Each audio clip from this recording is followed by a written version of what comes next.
this whole solution for software-defined radio for many years. But I hate to say it, but SDR or plugging the radio, it's more technical concepts than actual implementation yet. So it's not there anywhere. I mean, no one can think of any device today have SDR or have plans in their product roadmap to have SDR capabilities on their devices yet. So I agree with you, it can be done. It's doable from base station perspective. To have that implemented in your device that will be intelligent enough to pick which, I mean, it will be eventually do the handoffs correctly. But I'm not sure exactly SDR will be the solution for this. As much as I think it's going to be more of a software detecting what's available and kind of switching 2G versus 4G. It's actually cheaper to run individual standard radios, build your own radio, and 3 or 4 radios, and just try and build. Yeah, I think that's probably right. I think it's certainly plausible, given the number of modes and complexities within 4G, that you have semi-soft 4G in the sense that it is still programmable to a degree in order to handle some of the device stuff, perhaps. You can maybe do some of the stuff. Yeah, right. But you do have different antennas. You do have different RF transceiver stages, and those are really hard. Well, I'll give you an example. Multi-mode and time sliced, especially. There's a small company called Intel that probably no one's ever heard of that's been working on software-defined radios now for over a decade. They still haven't been able to build one that does 2, let alone 4 different markets. So it's an extremely hard problem. Yeah, I can tell you, like, I never ran into SDR company who are really doing great financially. Like, not to pick on anybody, but they're all theory, they're all technology, there's no limitation. Yeah. Show me the money kind of story. Right. Well, SDR is one of those buzzwords which has resonated through the industry for 10 years. And it means so many different things to different people. It really is the elephant and the blind man. Each person goes up to SDR and means something different. So for some people, SDR simply means a chip which supports multiple radios.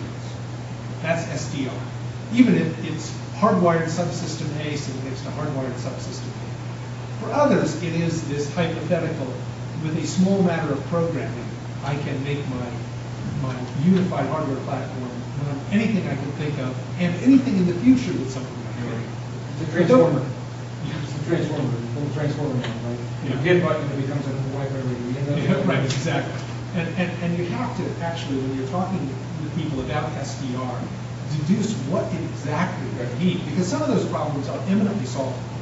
Yes. And some of them are probably not solvable.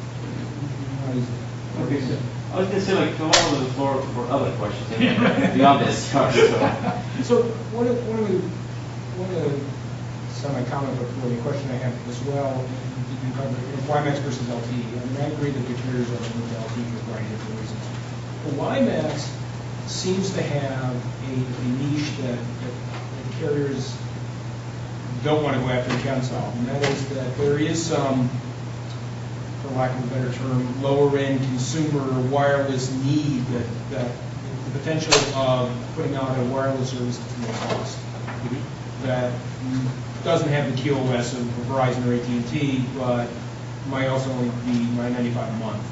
That's exactly right. It's kind of like you say about being a niche player. I mean, if you are really an emerging player, if you want to focus in that region, you don't want to become like a large, big player, you can definitely customize that kind of offering using WiMAX. So technology is not the challenge, in my opinion. It's not going to be driven because of technology. It's just business model. And the business model will be more emerging or niche for WiMAX and more really mass for the way they see it.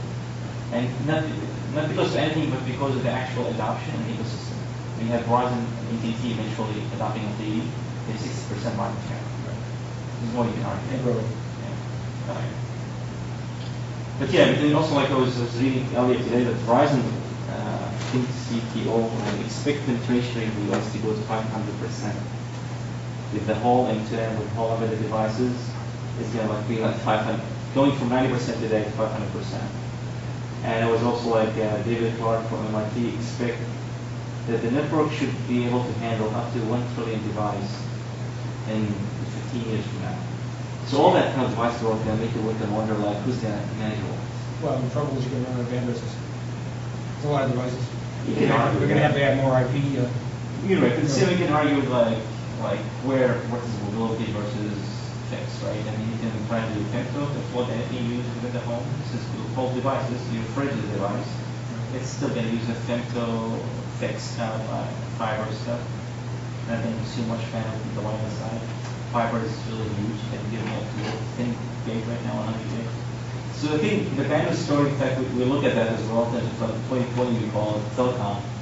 Is demand and supply will reach somewhere, or they're going to be exceeded, or who's going to win that in terms of bandwidth, supply versus demand? Well, and that's also the pricing model, right? So they've got to keep the prices high enough so that they don't get overwhelmed. To depress the demand, right? You don't want to have demand go all over the world. And this is what the net neutrality is about, because the government trying to force them not to do so.